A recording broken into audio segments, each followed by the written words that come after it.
Daffodil polytechnic ইনস্টিটিউটে দ্বিতীয় graduation ceremony অনুষ্ঠিত হয়েছে। ধানমন্ডির সোবহানবাগে ড্যাফোডিল প্লাজায় আয়োজিত অনুষ্ঠানে প্রধান অতিথি ছিলেন কারিগরি শিক্ষা অধিদপ্তরের প্রকল্প পরিচালক ও অতিরিক্ত সচিব মীর জাহিদ হাসান।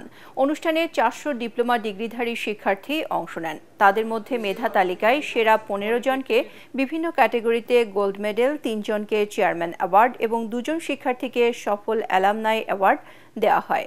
এ সময় ড্যাফোডিল পরিবারের প্রধান নির্বাহী কর্মকর্তা ডক্টর মোহাম্মদ নুরুজ্জামান, বাংলাদেশ কারিগরি শিক্ষা বোর্ডের চেয়ারম্যান প্রকৌশলী রুহুল আমিন অন্যান্যের মধ্যে উপস্থিত ছিলেন।